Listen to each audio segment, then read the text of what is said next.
नमस्कार दोस्तों, स्वागत है आपके अपने यूट्यूब चैनल आरपीएससी वर्ल्ड पर। आज हमारा टॉपिक है सर्वनाम। दोस्तों, अगर ये वीडियो आपको अच्छा लगे तो वीडियो को लाइक करें, शेयर करें तथा चैनल को सब्सक्राइब करें। तो चलिए दोस्तों, शुरू करते हैं आज का अपना ये वीडियो सर्वनाम। चलते हैं सर्वनाम के अर्थ की ओर। संज्ञा के स्थान पर प्रयुक्त शब्दों को ही सर्वनाम कहते हैं। संज्ञा के स्थान पर प्रयुक्त शब्दों को सर्वनाम कहते हैं। ये वाक्य में शब्द की पुनरावृत्ति से बचाते हैं। जैसे उदाहरण के लिए देखिए, मैं, तुम, आप, वह, यह, क्या, कुछ, कौन आदि ये सर्वनाम शब्द होते हैं। सर्वनामों का प्रयोग भाषा की सुंदरता, सरलता और संक्षिप्तता के लिए किया जाता है। सर्वनाम के अभाव में वाक्य में बार बार संज्ञाओं के प्रयोग से भाषा अटपटी सी लगती है। सर्वनाम के अभाव में वाक्य में बार बार संज्ञाओं के प्रयोग से भाषा कैसी लगती है? अटपटी लगती है। तो चलिए दोस्तों, देखते हैं सर्वनाम के भेद। सर्वनाम के कितने भेद होते हैं? सर्वनाम के 6 भेद होते हैं। कौन कौन से? पहला है पुरुषवाचक सर्वनाम, दूसरा है निश्चयवाचक सर्वनाम, तीसरा है अनिश्चयवाचक सर्वनाम, चौथा है प्रश्नवाचक सर्वनाम, पांचवा है संबंधवाचक सर्वनाम और छठा निजवाचक सर्वनाम। तो देखते हैं सर्वनाम का पहला भेद। इसमें सर्वनाम का पहला भेद पुरुषवाचक सर्वनाम, मैं या हम, तुम, तू या आप, वह, यह और आप। और दूसरा है निश्चयवाचक सर्वनाम। इसमें क्या आएगा? इसमें आएगा यह निकटवर्ती स्थानों के लिए आएगा और वह दूरवर्ती स्थानों के लिए आएगा। और अनिश्चयवाचक सर्वनाम, इसमें कोई प्राणीवाचक के लिए और क्या अप्राणीवाचक शब्दों के लिए आएगा। और चौथा है प्रश्नवाचक सर्वनाम, कौन तो प्राणीवाचक शब्दों के लिए आएगा और क्या अप्राणीवाचक शब्दों के लिए आएगा। और पांचवा है संबंधवाचक सर्वनाम। संबंधवाचक सर्वनाम में जो, सो और कोष्टक में आएगा वह। और छठा है निजवाचक सर्वनाम। निजवाचक सर्वनाम यानी कि आप, स्वयं या खुद, ये निजवाचक सर्वनाम में आते हैं। तो चलिए दोस्तों, देखते हैं सर्वनाम का पहला भेद। सर्वनाम का पहला भेद है पुरुषवाचक सर्वनाम। देखते हैं, इसको समझते हैं। बोलने वाले, सुनने वाले या किसी अन्य व्यक्ति के लिए जिन सर्वनामों का प्रयोग होता है उन्हें पुरुषवाचक सर्वनाम कहते हैं।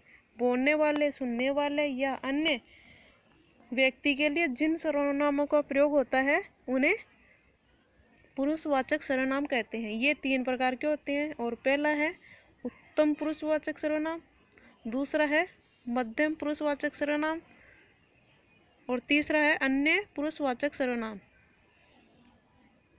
तो देखते हैं पहला प्रकार, उत्तम पुरुषवाचक सर्वनाम। तो उत्तम पुरुषवाचक सर्वनाम में क्या आएगा? उत्तम पुरुषवाचक सर्वनाम कौन से होते हैं?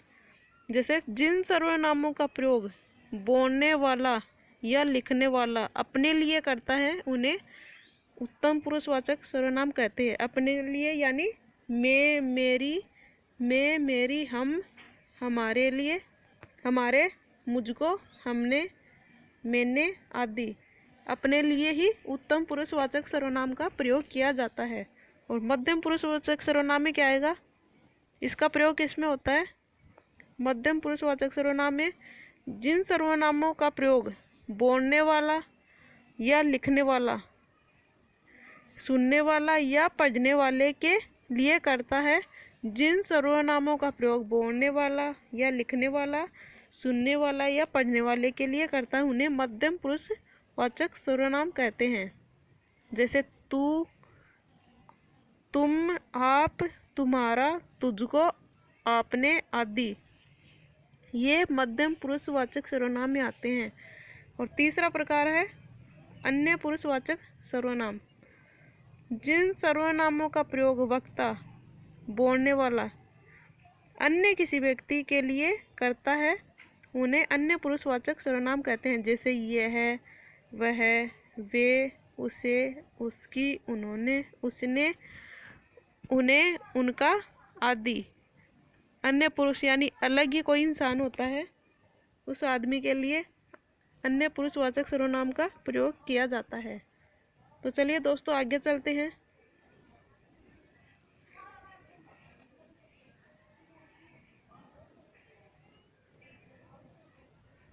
आगे चलते हैं।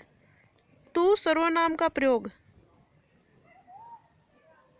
तू सर्वनाम का प्रयोग अत्यंत निकटता या आत्मीयता प्रकट करने के लिए, अपने से आयु व संबंध में छोटे व्यक्ति के लिए, या कभी कभी तिरस्कार प्रदर्शन करने के लिए एवं ईश्वर के लिए भी किया जाता है। जैसे उदाहरण के लिए देखिए, हे प्रभु, तू मेरी प्रार्थना कब सुनेगा।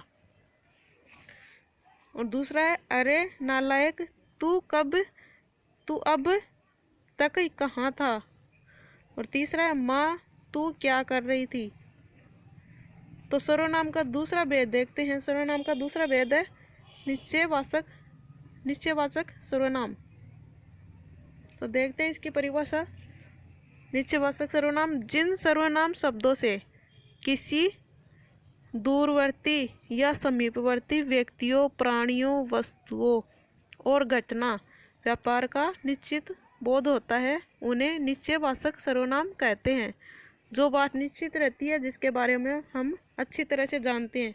जैसे उदाहरण के लिए देखते हैं, यह अच्छा है, वह नहीं है। यह कौन है, वह तो अशोक है। तो यह निश्चय हो गया कि वह तो अशोक ही है।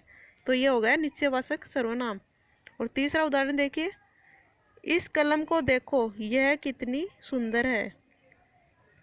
दूरवर्ती के लिए वह तथा समीपवर्ती के लिए यह का प्रयोग किया जाता है।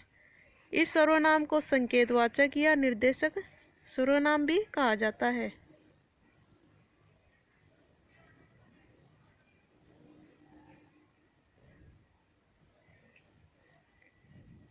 तो चलिए दोस्तों चलते हैं सर्वनाम के तीसरे भेद की ओर। सर्वनाम का तीसरा भेद है अनिश्चयवाचक सर्वनाम। तो देखिए दोस्तों देखते हैं अनिश्चय सर्वनाम की परिभाषा। जिन सर्वनामों से किसी निश्चित पदार्थ या व्यक्ति, घटना का ज्ञान नहीं होता, उन्हें अनिश्चयवाचक सर्वनाम कहते हैं। जैसे कोई, किसी, कुछ आदि ये अनिश्चयवाचक सर्वनाम में आएंगे। प्राणियों के लिए कोई शब्द आएगा और किसी सर्वनाम का प्रयोग करते हैं। प्राणियों के लिए कोई, किसी या सर्वनाम का प्रयोग करते हैं। तथा पदार्थों के लिए कुछ का प्रयोग किया जाता है। तो दोस्तों देखिए, प्राणियों के लिए तो कोई, किसी सर्वनाम का प्रयोग होगा और पदार्थों के लिए कुछ का प्रयोग किया जाता है। जैसे उदाहरण के लिए देखिए, स्कूल में कुछ खा लेना, यानी कुछ ना कुछ खा लेना। यह निश्चय नहीं हुआ कि ये कुछ क्या खाना है, बस कुछ ना कुछ खा लेना। संभवतः कोई आया है, हम नहीं जानते कि कौन आया, बस ये अनुमान लगाया कि संभवतः कोई आया है। तो यह हो गया अनिश्चयवाचक सर्वनाम। और तीसरा उदाहरण देखिए, हम किसी का कुछ नहीं बिगाड़ सकते। ठीक है दोस्तों, चलते सर्वनाम के चौथे भेद की ओर। चौथे भेद को देखते हैं। सर्वनाम का चौथा भेद है संबंधवाचक सर्वनाम। संबंधवाचक सर्वनाम के वे हैं जो किसी उपवाक्य में प्रयुक्त संज्ञा या सर्वनाम का अन्य संज्ञा या सर्वनाम के साथ संबंध प्रकट करते हैं, उन्हें संबंधवाचक सर्वनाम कहते हैं। जैसे मेरी वह घड़ी खो गई जो मुझे जन्मदिन पर मिली थी। तो इसमें हो गया संबंधवाचक सर्वनाम। जैसा करोगे वैसा भरोगे, जिसकी लाठी उसकी भैंस, जो परिश्रम करेगा वह सफल होगा।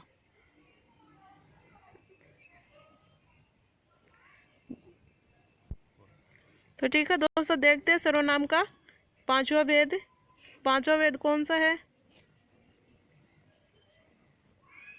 पांचवा भेद है प्रश्नवाचक सर्वनाम। जिन सर्वनामों से किसी व्यक्ति, प्राणी, वस्तु, क्रिया, व्यापार आदि के संबंध में प्रश्न का बोध हो उन्हें प्रश्नवाचक सर्वनाम कहते हैं।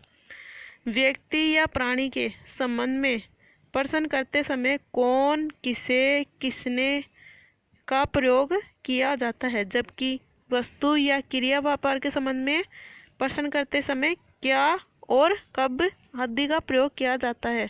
तो देखिए दोस्तों, प्राणी या व्यक्ति या प्राणी के संबंध में प्रश्न करते समय कौन, किसे, किसने शब्दों का प्रयोग किया जाता है, और वस्तु या क्रिया, व्यापार के संबंध में प्रश्न करते समय किन शब्दों का प्रयोग किया जाएगा, क्या और कब शब्दों का प्रयोग किया जाएगा। तो इसके उदाहरण देखिए। देखो बाहर कौन आया है। हम सब घूमने जा रहे हैं, घर पर कौन रहेगा। आप खाने में क्या लेंगे। तुम विद्यालय कब जाओगे। और अगला उदाहरण देखिए। तुम्हारे घर सोमवार को जिसे मैंने देखा था वह कौन था। तो ठीक है दोस्तों, चलते हैं सर्वनाम के अंतिम भेद की ओर। सर्वनाम का अंतिम भेद है अंतिम और छठा भेद निजवाचक सर्वनाम। देखते हैं कि इसकी परिभाषा क्या होगी।